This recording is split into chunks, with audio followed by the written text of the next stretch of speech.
সুদামা ডাকছে সুদামাকে, শোন এদিকে আয়, এদিকে আয়, তুই তো আমাকে ভালোবাসিস তাই না, তবে আজ আমার জন্য একটা কাজ করে দিতে হবে। দেখুন কেমন করে সাজা দিচ্ছে মা সুদামাকে। কি বলছে? শোন, ওই দেখ রান্নাঘরে গুরুমা নাড়ু তৈরি করে রেখেছে, আমার জন্য দুটো নাড়ু এনে দিবি? তুই তো জানিস আমি একটু নাড়ু খেতে ভালোবাসি।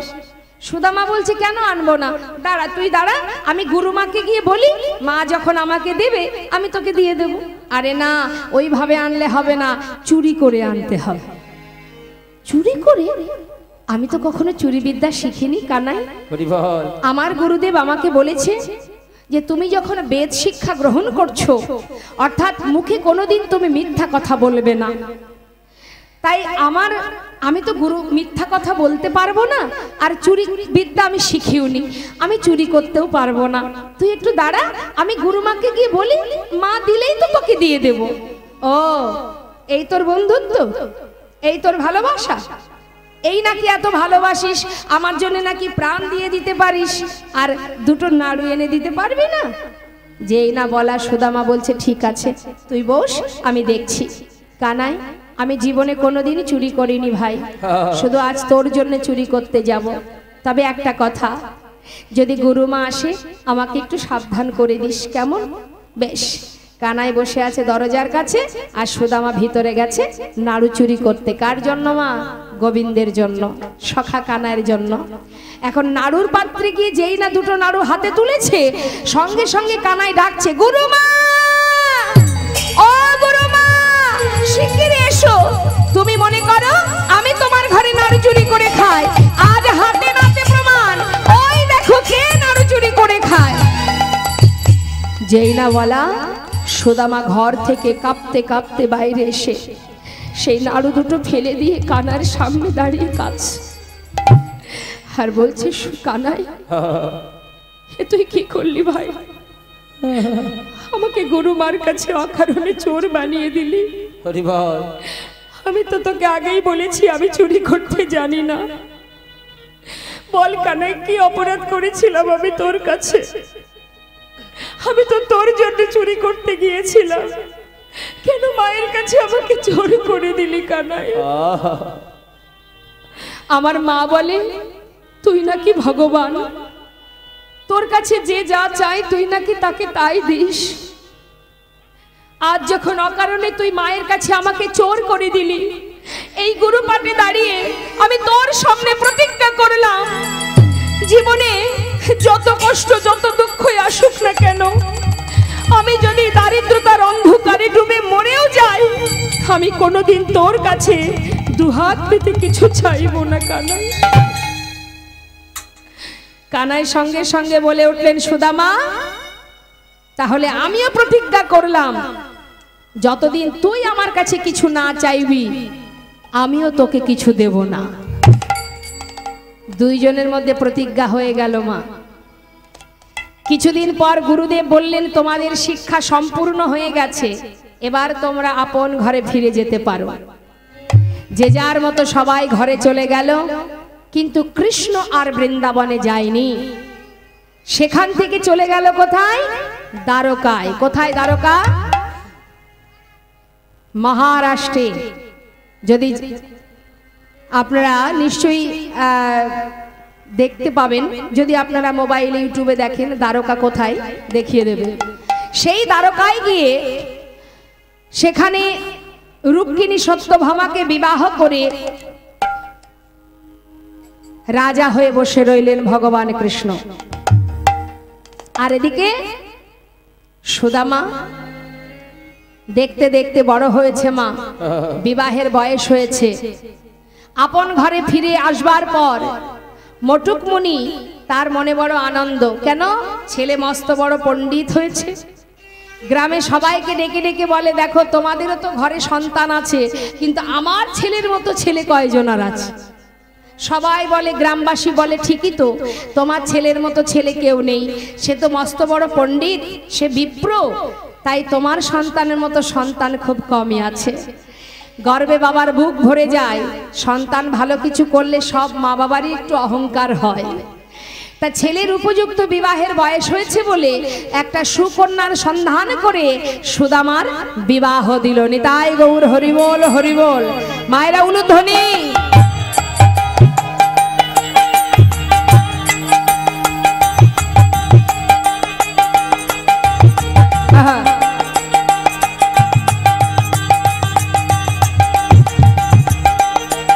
হরিবোল হরিবোল।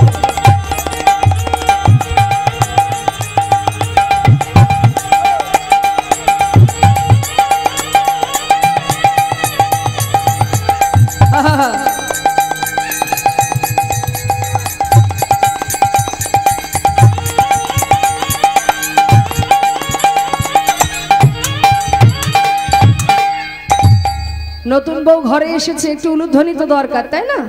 এখন বাড়িতে বউ এসেছে, আনন্দ ধরছে না। আর সুদামা কাজ কি? সুদামা ওই গ্রামের ভিতরে একটা পাঠশালা আছে, সেখানে ছোট ছোট বাচ্চাদের শিক্ষা দিয়ে যা করি পায় তাতে সংসারটা সুন্দরভাবে চলে যায়। বিবাহ হলো, সন্তান হলো, পরিপূর্ণ সংসার, আনন্দ ধরে না। কিন্তু ভগবান একটু একটু করে ভক্তকে পরীক্ষা করে। এবার দেখুন তার প্রমাণ। সুদামাকে পদে পদে পরীক্ষা করতে শুরু করলেন গোবিন্দ। নিতাই গৌর হরিবোল। কিভাবে পরীক্ষা করছে? শুধুমাত্র সুদামা নয়, ভগবান প্রত্যেকটা জীবকে পদে পদে পরীক্ষা করে। কেউ বুঝতে পারে, কেউ পারে না। কি করছে? ওই যে সুদামা প্রতিজ্ঞা করেছে জীবনে কোনোদিন তোর কাছে কিছু চাইবো না। এখন গোবিন্দ চিন্তা করলেন সুদামার জীবনের যত সুখ সব যদি আমি একটা একটা করে কেড়ে নিই, ও কত সময় না চেয়ে থাকবে। তাই একটার পর একটা পরীক্ষা করতে শুরু করলেন। কিভাবে করছে দেখুন। সুন্দর সংসার, হঠাৎ একদিন হলো কি মা, তার মাতা পিতা চলে গেল। হরিবোল হরিবোল। ইহলোক ছেড়ে পরলোক গমন করলেন। মাতা পিতা বিয়োগ হওয়ার পর ওই পাঠশালা থেকে যা পায় তাতে তার সংসার চলে যায়। কিছুদিনের মধ্যে সেই পাঠশালাটাও বন্ধ হয়ে গেল। আর যেই না পাঠশালা বন্ধ হয়ে গেল, এবার সংসার চলবে কি করে? সুদামার কাঁধে চলে এলো ভিক্ষার ঝুলি। নিতাই গৌর হরিবোল। দাঁড়ে দাঁড়ে ভিক্ষা করে দিন কাটে তার। এক এক দিন যায়, কোনোদিন ভিক্ষা পায়, কোনোদিন পায় না। এক ভিখারি যদি রোজ রোজ দাঁড়ে দাঁড়ে আসে, সবাই কি রোজ ভিক্ষা দেবে? কোনোদিন পায়, কোনোদিন পায় না। এই ভিক্ষার ঝুলি নিয়ে যেদিন ভিক্ষা পায় সেদিন সবাই মিলে খাওয়া দাওয়া করে দিন কাটে, যেদিন পায় না সেদিন সারা রাত কৃষ্ণ কৃষ্ণ কৃষ্ণ বলে দিন কাটিয়ে দেয়। কিন্তু মুখ থেকে কখনো কৃষ্ণ নাম ছাড়া আর কিছু সে জানে না। নিঃশ্বাসে প্রশ্বাসে কৃষ্ণ কৃষ্ণ কৃষ্ণ। দেখতে দেখতে তার পিতৃ সম্পদ বলতে যা ছিল সব একটু একটু করে শেষ হয়ে গেল। পিতৃ সম্পদ শেষ হয়ে যাবার পর সুদামা তার স্ত্রীকে নিয়ে আর সন্তানদের নিয়ে গাছতলা সার করলো। হরিবোল হরিবোল। গাছের তলায় দিন কাটে মা, ঝড় বৃষ্টি চলে যায় মাথার উপর দিয়ে। কিন্তু এমন একটা স্ত্রী সুদামা পেয়েছে যে কিনা শিবের পূজা করতেন। তাই ভোলানাথের কাছে বলেছিলেন, হে প্রভু, যদি কোনোদিন আমাকে স্বামীর ঘরে পাঠাও, এমন স্বামী আমাকে দেবে যার অর্থ থাকুক বা না থাকুক আমার দুঃখ নেই, কিন্তু সে যেন সত্যবাদী হয়, যেন কখনো সে মিথ্যা কথা না বলে। আর পেয়েছেও তাই। সুদামা জীবনে কোনোদিন মিথ্যা কথা বলতো না। দেখুন মা, ভক্ত কাকে বলে? এত কষ্ট এত দুঃখ তথাপিও কৃষ্ণ ছাড়া সে আর কিছু জানে না। আমাদের জীবনে কষ্ট এলে আমরা ভগবানকে ডাকি না, সেবাও দিই না, একবার প্রণামটুকু করি না। কেন না? সে আমাদের কষ্ট দিয়েছে, কেন তার সেবা দেব? এটা তো ভক্তের লক্ষণ নয়। ভক্তের স্বভাব কি? এই সুদামার এই লীলা থেকেই আমরা জানতে পারব। কি করলো? ওই ভিক্ষা করে দিন কাটে গাছের তলায়, স্ত্রীদের নিয়ে, স্ত্রী আর সন্তানদের নিয়ে। স্ত্রীর অঙ্গে একটা বসন, তা সারা জায়গায় ছেঁড়া, লজ্জা ঢাকার জায়গা নেই। এক বসনে দিন কেটে যায় তার। একদিন তার স্ত্রী সুশীলা বলছে, স্বামী একটা কথা বলবো। শুনেছি তোমার বন্ধু নাকি ভগবান, আবার শুনেছি সে নাকি দ্বারকার রাজা। যাও না স্বামী, আমাদের এই অবস্থা, আমাদের এমন দারিদ্রতা, একটু তার কাছ থেকে কিছু চেয়ে আনবে। যাও না, কিছু চেয়ে নিয়ে এসো। সুদামা বললে, দেখো সুশীলা, যা বলেছো বলেছো, আর বলো না, কারণ আমি প্রতিজ্ঞাবদ্ধ, আমি জীবনে যদি না খেয়ে মারাও যাই, আমি কোনোদিন কানার কাছে হাত পাততে পারবো না, কারণ আমি গুরুকুলে প্রতিজ্ঞা করেছি। সুশীলা বলছে, স্বামী ঠিক আছে, চাইতে হবে না। আচ্ছা, যাকে তুমি এত ভালোবাসো তাকে কি দেখতে তোমার মন চায় না? চাই। বন্ধুকে দেখতে কার না মন চায়? কিন্তু সুশীলা, আমার মনে ইচ্ছা হলেও আমার উপায় কি আছে বলো? কেন? যাও না, তুমি তোমার বন্ধুকে দেখে এসো। সুশীলা, তুমি আমার মনের কথা বলেছো, কিন্তু জানো তো, এত বছর পর আমি বন্ধুর কাছে যাব, আমি খালি হাতে কেমন করে যাব বলো? কোনো বন্ধু যদি বন্ধুর বাড়ি মাঝে সাঝে যায়, খালি হাতে গেলেও কোনো ব্যাপার থাকে না, কিন্তু এত বছর পর আমি যাব, আমি কি করে খালি হাতে যাই বলো? সুশীলা বলছে, স্বামী, আমি যদি কোনো উপায় করে দিই, তুমি যাবে? যাও না, এত কষ্ট পাচ্ছ, এত দুঃখ পাচ্ছ, যার নাম সর্বদাই নিঃশ্বাসে প্রশ্বাসে জপ করছো, যদি তার বদনটা একবার দেখতে পাও, একটু হলেও তো শান্তি পাবে। যাও স্বামী, আমার কথা, আমার সন্তানের কথা ভাবতে হবে না, তুমি একবার তোমার বন্ধুকে দেখে এসো, যাও। সুশীলা, আমি কি করে যাব বলো? বেশ, দেখছি আমি কোনো উপায় করতে পারি কিনা। ধনী পরিবারের কন্যা সুশীলা, সে কি করলো? দাঁড়ে দাঁড়ে ভিক্ষা করতে আরম্ভ করলো। মা, আমায় ভিক্ষা দাও গো। আঁচল বেঁধে ভিক্ষা করছে সুশীলা। নগরবাসী, ভিক্ষা দাও আমায়। তোমরা ভিক্ষা দাও গো, নগরবাসী,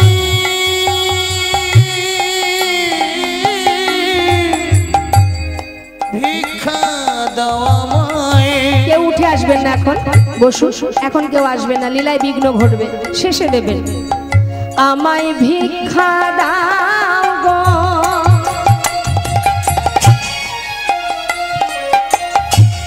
নগরবাসী, ভিক্ষা দাও আমায়। তোমরা ভিক্ষা দাও গো,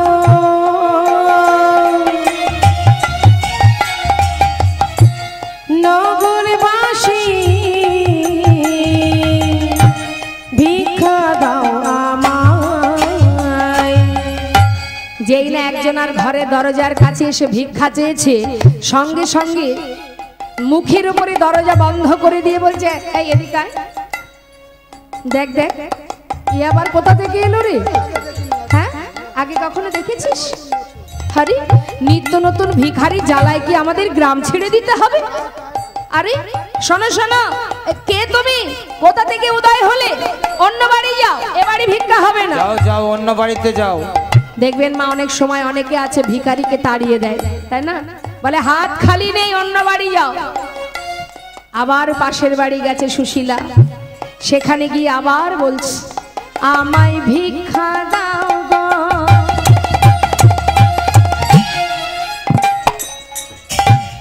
নগরবাসী, ভিক্ষা দাও আমায়। তোমরা ভিক্ষা দাও গো, ওগো নগরবাসী, ভিক্ষা দাও আমায়। আরে, এই আবার কোথা থেকে এলো রে? এই এদিকে এদিকে, এই বউটাকে মনে হচ্ছে আগে কোথাও দেখেছি, চেনা চেনা মনে হচ্ছে। আরে সুন্দরী বউকে পাঠিয়েছে না? আচ্ছা, সুদামার বউ, দেখেছো কাণ্ড? আরে সুদামা মনে হয় ভিক্ষা করে আর কেউ ভিক্ষা দেয় না, তাই আজকে বউটাকে রাস্তায় নামিয়ে দিয়েছে। হায় হায় হায় হায়, বলি ছি ছি ছি। এই যে এ বাড়ি হবে না, অন্য বাড়ি যাও, আমরা অনেক কষ্ট করে রোজগার করি, ভিক্ষা করে খাই না, যাও যাও যাও, অন্য বাড়ি যাও। আবার তাড়িয়ে দিল মা। পাশের বাড়ি গিয়ে আবার বলছি, ভিক্ষা দাও গো,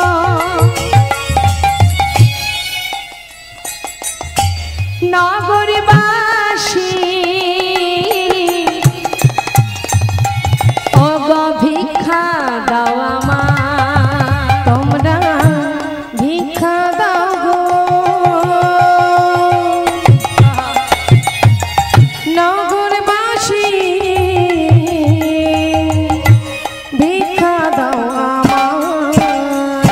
শোনো শোনো, আমার স্বামী একজন সত্যবাদী, সে কোনোদিন মিথ্যা কথা বলে না, আর আমি তার স্ত্রী, আমিও তোমাদের মিথ্যা বলছি না। আজ যে ভিক্ষা করতে এসেছি কেন জানো? আজকের ভিক্ষায় আমি যা পাবো সেই ভিক্ষার একটা দানাও আমার স্বামী খাবে না, আমিও খাবো না, আমার সন্তানরাও খাবে না। আজকে যা তোমরা আমায় দেবে না, ওগো তোমাদের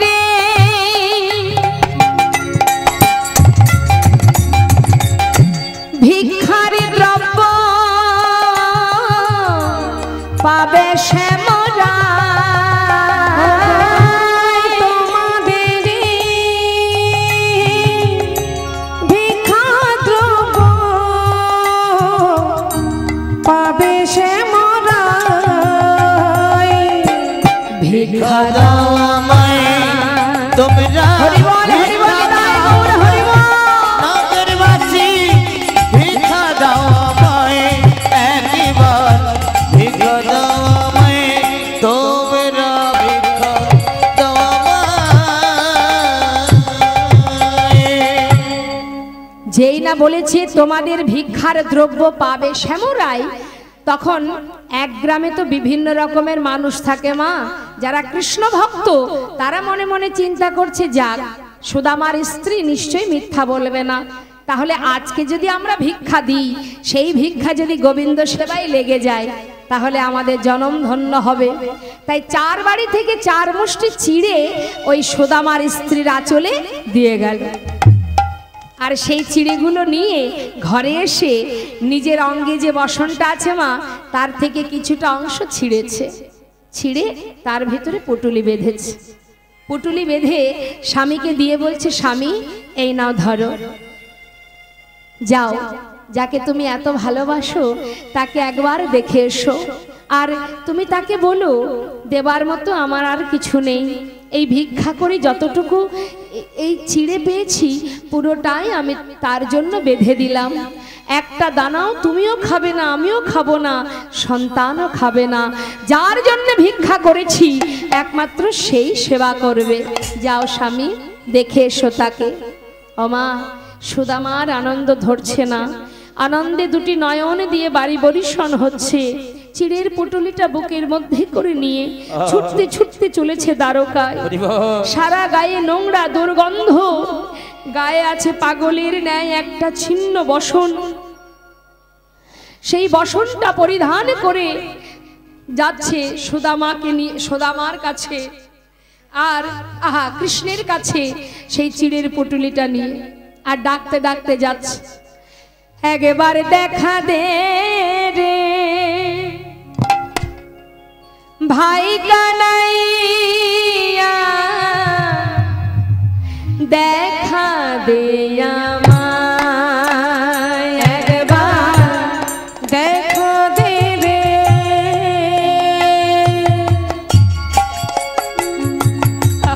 ভাই কানাইয়া, দেখা দে আমায়, একবার দেখা দে রে ভাই কানাইয়া।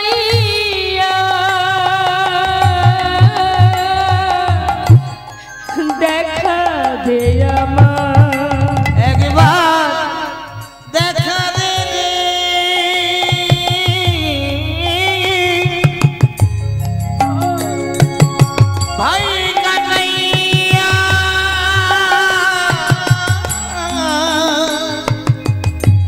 देखा दे আমায় ওরে এ জীবনে কানাই কত দেখিনি তোমায় জীবনে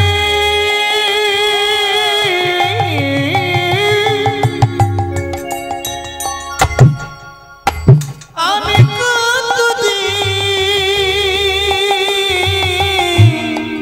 দেখিনি তোমায়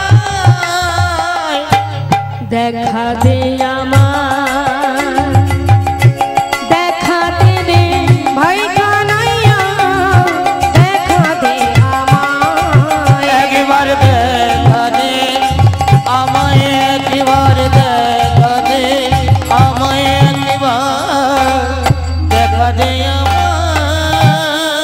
আমায় বৃন্দাবন থেকে দ্বারকা কত দূর, পথের মাঝখানে বিশ্রাম করছে, হাঁপিয়ে উঠেছে। এদিকে ভগবান কৃষ্ণের পাশে বসে আছে রুক্মিণী। রুক্মিণী বলছে গোবিন্দকে, স্বামী তোমার ভক্ত পথের ধারে দাঁড়িয়ে কাঁদছে, তুমি কি একবার পারছো না তার সামনে গিয়ে দাঁড়াতে, যে তোমার জন্য পাগলের ন্যায় ছুটে আসছে? বলো স্বামী, কেন তুমি নিষ্ঠুরের ন্যায় এইভাবে বসে আছো? গোবিন্দ বলছে, রুক্মিণী আর একটু অপেক্ষা করো, এতদিনের সাধনা আমার পূর্ণ হতে চলেছে। আমার সখা যত সময় আমার দ্বারে না দাঁড়াবে আমি তো যেতে পারবো না, একটু অপেক্ষা করো রুক্মিণী। এত পথ যখন এসেছে আমার বন্ধু অবশ্যই আমার দ্বারে এসে দাঁড়াবে, একটু অপেক্ষা করো। এমন সময় সুদামা দ্বারকায় পৌঁছে বিশাল রাজপ্রাসাদ দর্শন করে ভয়ে ঠকঠক করে কাঁপছে আর মনে মনে বলছে, আমার বন্ধু এত বড় রাজ্যের রাজা, হরিবল হরিবল, এত বড় রাজ্যের রাজা আমার বন্ধু, কিন্তু আমি তো দিনহীন কাঙাল, আমি তো ভিখারি, আমার কথা কি ওর মনে আছে? আমার মতো বন্ধুর কথা হয়তো সে ভুলে গেছে, কিন্তু এসেছি যখন একবার দেখা করে যাব, জানি না সে আমায় চিনতে পারবে কিনা। কিন্তু আমার বন্ধু সে হলো রাজা, রাজভোগ সেবা করে, রাজ সুখে দিন কাটায়, আমার এই শুকনো চিড়ে আমি তাকে দেব কেমন করে? না না, আমি দিতে পারবো না। তাই চিড়ের পুটুলিটা লুকিয়ে রেখেছে মা। কেন? কানাইকে দিতে পারবে না, কারণ সে তো রাজভোগ সেবা করে। ডাকতে ডাকতে দ্বারে এসে দাঁড়িয়েছে, দ্বারে এসে জিজ্ঞাসা করছে দাঁড়িকে, এই দাঁড়ি, এখানে কি আমার কানাই থাকে? दारी जिज्ञासा करछे कौन हो तुम, कहाँ से आए हो, तुम्हारा नाम क्या है? सुदामा बोलছে দেখ তুই শুধু আমাকে চিনবি না, আমি বৃন্দাবন থেকে আসছি, শুধু একবার বল না এখানে কি কানাই থাকে? दारी बोलছে देखो इधर कोई दाना कानाई बनाई नहीं है, ये जो हमारा राजा है ना उसका नाम है कृष्ण। दारी যেই কানাই সেই তো কৃষ্ণ, আমাকে ভিতরে যেতে দে, আমি ভিতরে যাব, একটু ভিতরে যেতে দে। ঘাড় ধাক্কা দিয়ে বাইরে সরিয়ে দিলেন। যেই না সরিয়ে দিলেন সুদামা বলছে দেখ দাঁড়ি, আমাকে যদি ভিতরে যেতে না দিস তাহলে আমি আমার বন্ধুর সঙ্গে দেখা করতে পারবো না। লীলার পাশে দাঁড়িয়ে মহাজন বলছে দেখো দেখো এ গরিবি, কি বললেন? একবার গিয়ে বলো যে তার বন্ধু এসেছে তার দ্বারে বহু আশা নিয়ে, তার না আছে মাথায় রাজমটুক, না আছে সারা অঙ্গে রাজপ্রসাদ, একটা ছিন্ন বসন পরিধানে এক দিনহীন পাগল এক কাঙাল এসেছে যার নাম হলো সুদামা। দাঁড়ি কি করলেন? তাড়াতাড়ি করে সুদামাকে বাইরে রেখে বললেন তুমি বাইরে থাকো, আমি ভিতরে গিয়ে রাজার কাছ থেকে অনুমতি নিয়ে তবেই তোমাকে নিয়ে যাব। রাজা যদি অনুমতি করে তবেই যেতে পারবে, না হলে পারবে না। এখন ভিতরে যাচ্ছেন দ্বারপাল, আর এদিকে রুক্মিণী সত্যভামা তারা গোবিন্দকে সোনার সিংহাসনে বসিয়ে সবে মাত্র তার অঙ্গে রাজবেশ পরিধান করাবে, মানে পোশাক পরাবে মা। হ্যাঁ, রাজবেশ পরিধান করাবে বলে এবার নানাবিধ অলংকার নিয়ে এসে বসেছে, সাজাচ্ছে সুন্দর করে। আমরাও একবার মনের সুখে আমার গোবিন্দকে সাজিয়ে নিই। হ্যাঁ, কত সুন্দর পদাবলিতে আজ আমরা আমাদের অন্তর মন্দিরে গোবিন্দকে বসিয়ে সাজাবো।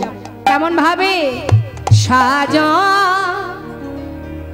মহান তুমি, সাজা সাজা মহান তুমি, সাজো সাজো মহান তুমি, সাজো আর সাজা মহান তুমি, সাজা সাজা সাজা মহান তুমি, সাজা সাজা মহান তুমি, সাজা সাজা মহান তুমি, সাজা সাজো মহান তুমি, সাজো সাজো মহান তুমি, সাজো সাজো সাজো মহান তুমি, সাজো সাজা মহান তুমি, সাজা সাজো মহান তুমি, সাজো তুমি চির সুন্দর চিরয় অভিলাষী, তুমি চির সুন্দর চিরয় বিলাসী, মাথে শিখি পাখা হাতে লয়ে বাঁশি, তুমি চির সুন্দর চিরয় বিলাসী, মাথে শিখি পাখা হাতে লই বাঁশি, গোকুলের কাঁধা ব্রজেতে শ্রীকৃষ্ণ, গোকুলের কাঁধা ব্রজেতে শ্রীকৃষ্ণ, নব নব রূপে তুমি আয়ো,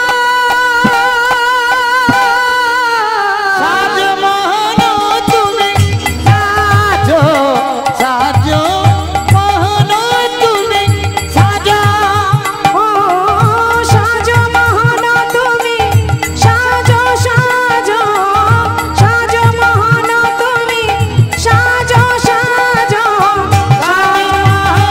তুমি, সাজো সাজো মহান তুমি, সাজো অন্তর মন্দিরে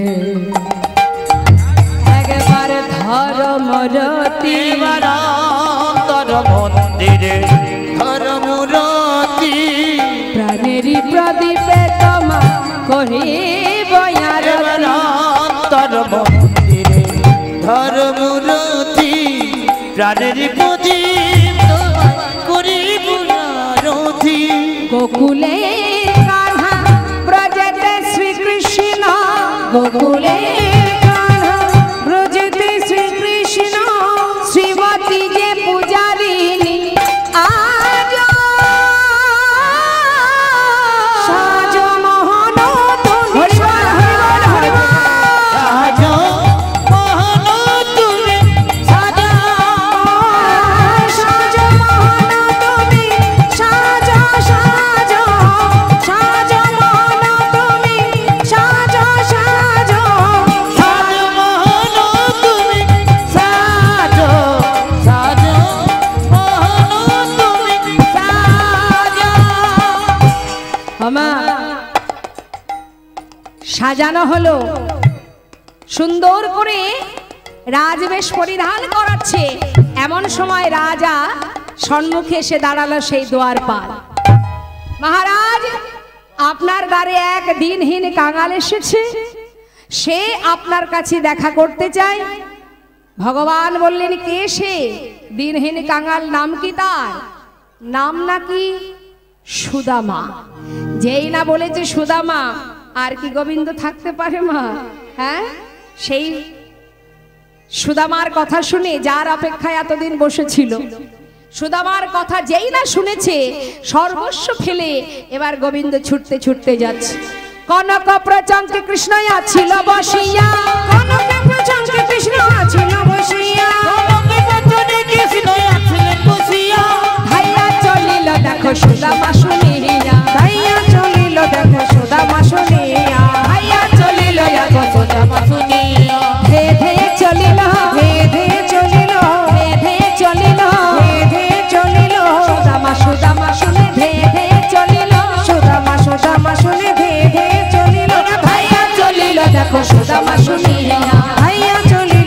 সুদামা শুনিয়া।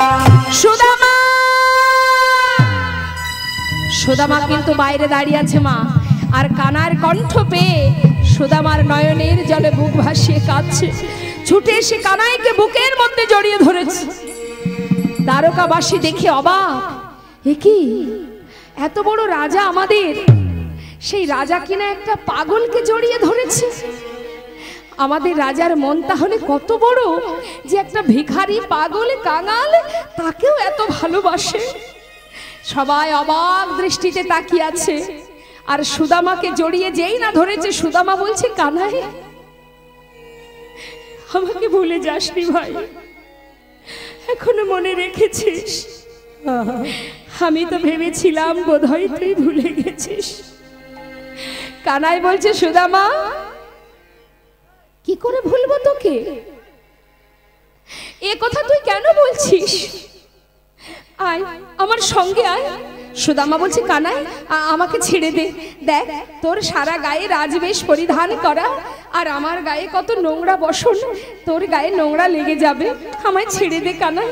আরে দাঁড়া, এতদিন পর এলি, আমাকে একটু ভালো করে জড়িয়ে আলিঙ্গন করতে দে। ভালো করে জড়িয়ে ধরে বলছে, সুদামা চল চল ভিতরে চল। সুদামা বলছে, আমি যাব না কানাই, তোকে দেখবো বলে এসেছিলাম, আমার স্বাদ মিটে গেছে, এবার আমাকে বিদায় দিয়ে আমি চলে যাই। হ্যারি এ আবার কেমন কথা? হ্যারি চল বলছি, আমার সঙ্গে চল। জোরপূর্বক ধরে নিয়ে যাচ্ছে। সুদামা বলছে, দেখ হ্যারি, এই কানাই, ভিতরে রাজরানী আছে। আস্তে আস্তে আস্তে, ভিতরে রাজরানী আছে, আমার সারা গায়ে নোংরা দুর্গন্ধ, আমি কি করে যাই বল? ভগবান কৃষ্ণ বলছে, চেয়ে দেখ, ওই দেখ বরণডালা হাতে করে নিয়ে দাঁড়িয়ে আছে তোকে বরণ করবার জন্য, আয় আমার সঙ্গে। সুদামাকে নিয়ে গিয়ে রুক্মিণী সত্যভামা বরণ করলেন। তারপর সুদামাকে বসালো কোথায়? সোনার সিংহাসন। সোনার সিংহাসনে সুদামা বসলেন। এবার স্বয়ং গোবিন্দ আমার সুদামার চরণ নিজে হাতে ধৌত করবে বলে রুক্মিণীকে বললেন, যাও রুক্মিণী, সুদামার জন্যে সোনার থালা নিয়ে এসো। কারণ সুদামা হচ্ছে একজন পণ্ডিত, মস্ত বড় বিপ্র। তা আজ যখন সে এসেছে আমার ঘরে, আজ আমি তার চরণ সেবা করব। চিন্তা করুন মা, জীবনে কোনোদিন যার চেয়ার জোটেনি, সে আজ বসেছে সোনার সিংহাসনে। ভগবানের কি কৃপা, নিজে হাতে গোবিন্দ ভক্তের চরণ সেবা করছে। সোনার থালাতে সুদামা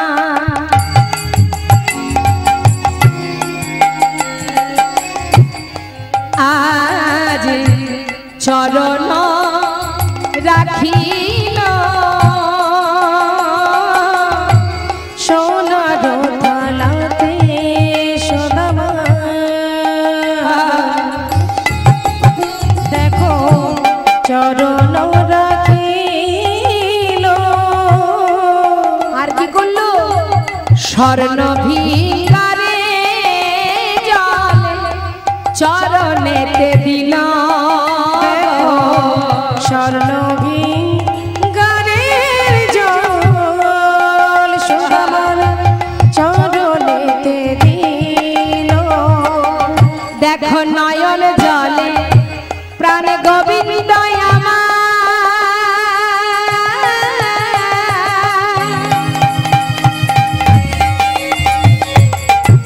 চরণ ধোয়ালো, নয়ন জলে প্রভু আমার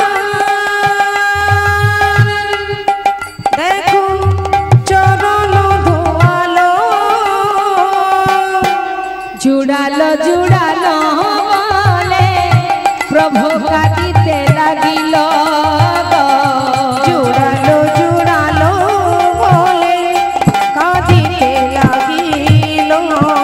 আজি আনন্দ ধরে না রে, হরিবল হরিবল ধরে না রে ভক্ত চরণ সেবা করে প্রভুর আনন্দ আর ধরে না ওই রে। ভক্ত চরণ সেবা করে আনন্দ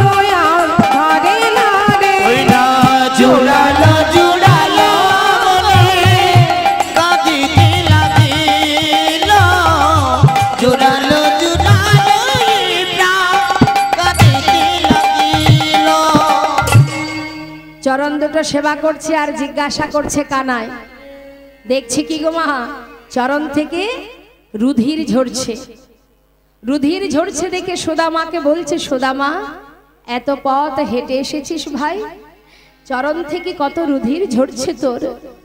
নয়নে জলে গোবিন্দ চরণ ধৌত করছে আর মনে মনে ভাবছে, এমন বন্ধু কয়জনার হতে পারে যার নিজের দিকে কোনো লক্ষ্য নেই, কতক্ষণে আমাকে দেখবে বলে পাগলের ন্যায় ছুটে এসেছে। সুদামা এত পথ এলি, এত বছর পর এলি, আমার জন্য কোনো কিছু এনেছিস? ভগবান তো সবই জানে মা, সুদামা যে লুকিয়ে রেখেছে সেটাও গোবিন্দ জানে। সুদামা বলছে, জানিস কানাই, আমি তো ভিক্ষা করে কোনো রকমে সংসার চালাই, ভেবেছিলাম কিছু আনবো কিন্তু কিছু আনতে পারিনি ভাই। মনে মনে গোবিন্দ চিন্তা করলেন, সুদামা রে, তুই আমার জন্য এনেছিস কিন্তু আমাকে দিতে পারছিস না, ভাবছিস তোর আনা শুকনো চিড়ে আমি খাবো কেমন করে? তুই কি জানিস না ভক্ত ভালোবেসে আমাকে যাই দেয় আমি সেটাই অমৃতের মতো সেবা করি। বিদুরের ঘরের শাকন্ন যদি সেবা করতে পারি, সবরই এঠো কুল যদি খেতে পারি, মা রাম অবতারে সবরই বনের ভিতরে বাস করত, তাকে সবাই ঘৃণার চোখে দেখত, আর সবরই প্রতিদিন পথের ধারে ফুল ছড়িয়ে রাখতো। কেন? এই ফুলের উপর দিয়ে রামচন্দ্র আসবে আমার ঘরে। বন থেকে কুল পেড়ে নিয়ে আসতো, কিন্তু কিভাবে পারতো? আগে নিজে খেয়ে দেখতো সেটা মিষ্টি না টক। যেটা মিষ্টি লাগতো সেটা অর্ধেকটা খেত আর অর্ধেকটা পাত্রে তুলে রাখতো। ওই এঠো ফুলই সেবা দিয়েছিল প্রভু রামচন্দ্রকে। নিতাই গৌর হরি। তাই মাগো ভগবান মনে মনে বলছি, সুদামা রে, আমার জন্য এনেছিস কিন্তু দিতে পারছিস না। ভাবছিস আমি রাজহালে থাকি, এই রাজহালে থেকে অমৃত সেবা করি, আমি তোর শুকনো চিড়ে খাবো কি করে? বেশ, তুই যখন দিলি না, কিন্তু আমি তো সেবা করবই, তোকে দিতে হবে না, সময় হলে আমি খেয়ে নেব। কিছু কথা না বলে চরণ ধৌত করে সুদামাকে স্নান করিয়ে শুদ্ধ বসন পরিয়ে সেবা দিলেন মা। রুক্মিণী সত্যভামা সেবা দেবার পর শয়ন মন্দিরে সুদামাকে শয়নে দিলেন। তাই গৌর হরি বল। ঠিক মধ্যরাত, গোটা রাজ্যে সবাই ঘুমিয়ে, রাজমহলে সবাই ঘুমিয়ে পড়েছে। ঠিক সেই সময় স্বয়ং গোবিন্দ আমার এক পা দুপা করে সুদামার মন্দিরে প্রবেশ করেছে। মন্দিরে প্রবেশ করে সুদামা যেখানে শুয়ে আছে ঠিক তার চরণের পাশে গিয়ে বসেছে মা। চরণের পাশে বসে দুহাত দিয়ে তার চরণ সেবা করছে। ভক্ত কাকে বলে মা? কেন? কত পথ হেঁটে এসেছে বন্ধু, কত না জানি পায়ে ব্যথা হয়েছে, যাতে ভালো করে ঘুমাতে পারে। তাই গোবিন্দ চরণ সেবা করছে ভক্তের। একদিকে সে বন্ধু আর একদিকে সে ভক্ত। চরণ সেবা করতে করতে হঠাৎ দেখছে চরণ তলে কত কাটা ফুটে আছে। গোবিন্দ নয়নের জলে বুক ভাসিয়ে কাঁদছে আর মনে মনে ভাবছে, সখা, চরণ তলে এত কাটা ফুটেছে, সেদিকেও তো লক্ষ্য নেই, কতক্ষণে আমায় দেখবি তুই, এত ভালোবাসিস আমায়। একটা একটা করে কাটা পরিষ্কার করছে মা। আবার লক্ষ্য রেখেছে যাতে সুদামার ঘুম ভেঙে না যায়। কাটা পরিষ্কার করতে করতে একটা কাটা দেখছে বেশ কিছু ভিতরে ঢুকে গেছে, সেটা টেনে বের করতে পারছে না। তাই স্বয়ং প্রাণ গোবিন্দ আমার নিজের বদনটা চরণ তলে নিয়ে গিয়ে নিজের দাঁত দিয়ে সেই কাটাটাকে ধরে জোর করে যেই না বের করেছে, সুদামা চমকে উঠেছে। আর যখনই চমকে উঠেছে, সুদামার যে লুকানো চিড়ের পুটুলি ছিল সেটা নিচে পড়ে গেছে। কানাই বলছে, সুদামা, এর মধ্যে কি ভাই? আমার জন্য এনেছিস কিন্তু আমায় দিসনি। দাঁড়া। ছুটে গিয়ে পুটুলিটা হাতে তুলে যেই না খুলতে যাবে, হঠাৎ সুদামা বলছে, কানাই, আমাকে ফিরিয়ে দে, তুই খেতে পারবি না, দে বলছি, আমায় ফিরিয়ে দে। কানাই বলছে, কি বললি? খেতে পারবো না, তার মানে আমার জন্য কিছু এনেছিলি, আমায় দিসনি, আবার তুই অন্যায় করেছিস। দাঁড়া, যেই না খুলেছে দেখছে তার মধ্যে চিড়ে। ও, চিড়ে এনেছিলি, ঠিক করেছিস। জানিস সুদামা, প্রতিদিন না ক্ষীরসর ননি খেতে খেতে না আমার মুখে রুচিটাই আর নেই। আর যখন চিড়ে এনেছিস, আমি একটু চিড়ে খেয়ে আমার মুখে স্বাদটা পাল্টাবো। যাক, ভালোই করেছিস। আরে এই না হলে কি বন্ধু? দাঁড়া দাঁড়া, যেই না চিড়ে মুখে দিতে যাবে, হঠাৎ দেখছে কি মা চিড়েগুলো সব ভেজানো। কিরে, আবার ভিজিয়েও এনেছিস? বুঝেছি বুঝেছি, শুকনো চিড়ে খেতে গেলে নিশ্চয়ই মুখে ব্যথা লাগবে, তাই তুই ভিজিয়ে এনেছিস। সুদামা বলছে, কানাই, ও কানাই, ওরে কানাই রে, আমি তো চিড়ে ভিজিয়ে আনিনি ভাই, তবে জানি না কেমন করে চিড়ে ভিজে গেল। তবে আমার মনে হয় পথে আসবার সময় যখন আমি তোর কথা মনে মনে ভাবছিলাম, আমার দুটি নয়ন থেকে বাড়ি বরিশাল হচ্ছিল। আমার মনে হয় আমার চোখের জলে চিড়ে ভিজে গিয়েছে আমার চোখে। নিতাই গৌর হরি বল, হরি বল। চিড়ে ভিজে গিয়েছে, আমি কেমন করে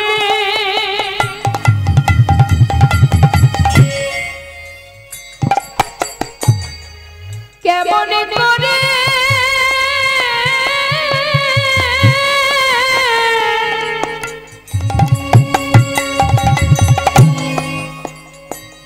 আমি তোরে দেব বাদনে, আমার চোখে জলে চিড়ে ভিজে গিয়েছে, আমি আমি কেমন করি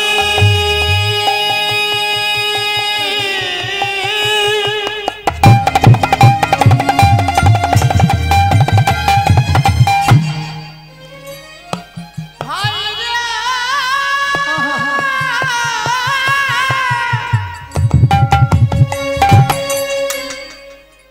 ভাই রে দেব বাদনে।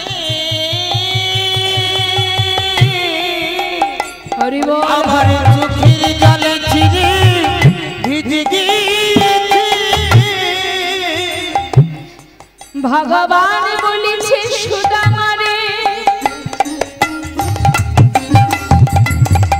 এই জগতে সবাই ক্ষীরসর ননি মাখন সেবা দেয়,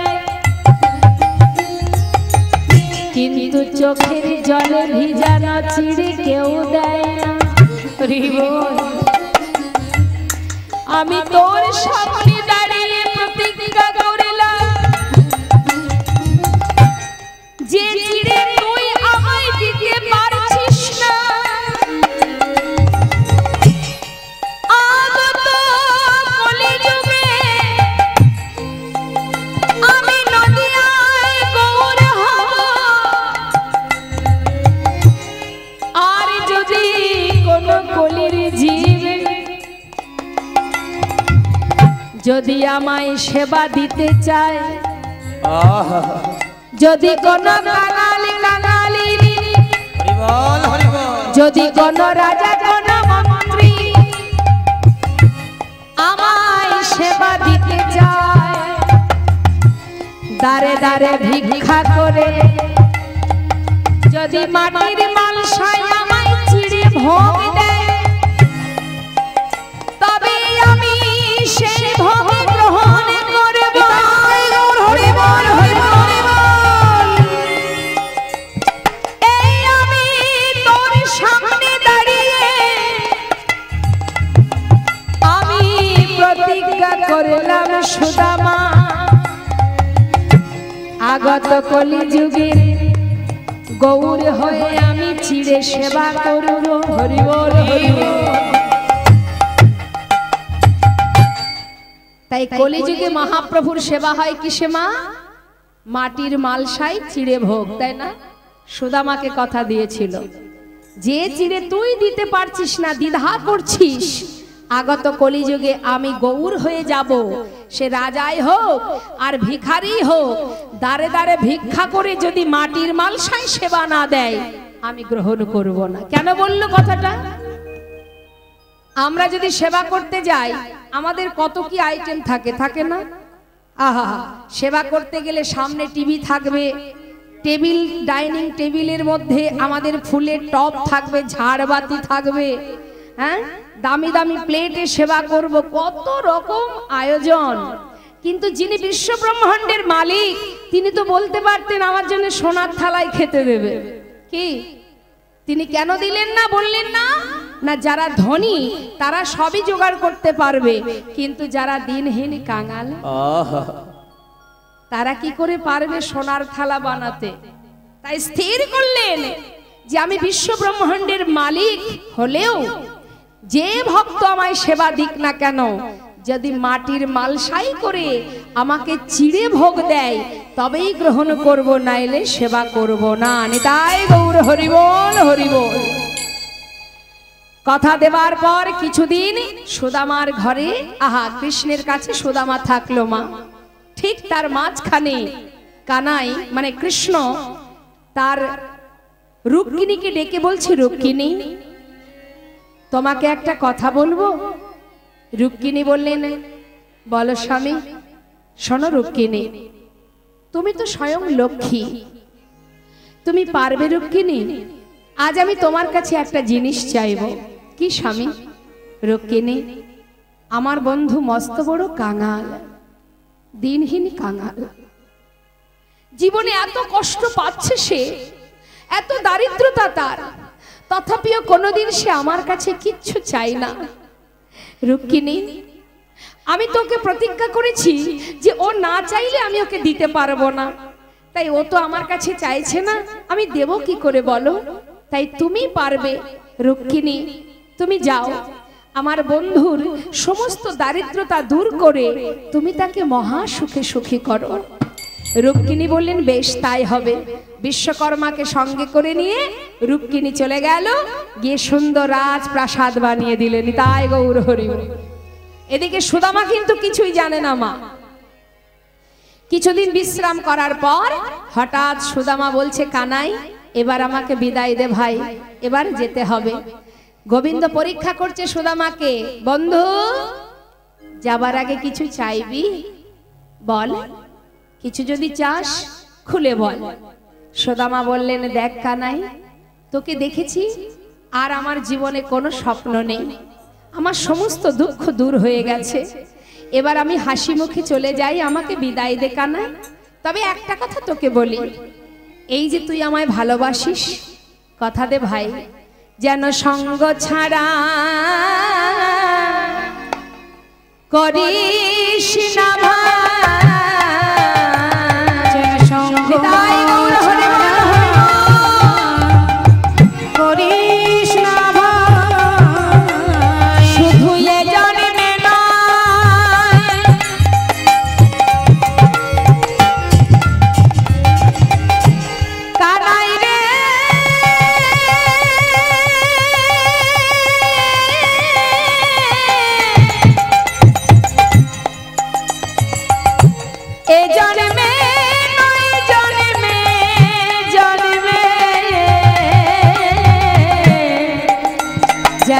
সঙ্গ ছাড়া করিস না ভাই, শুধু এ জন্মে না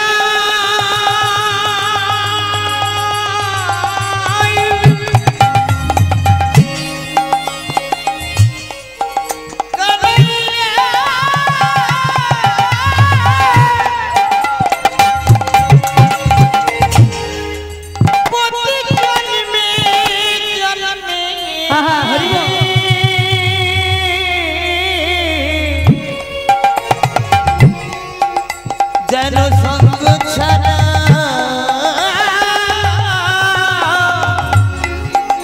আমি করিস না রে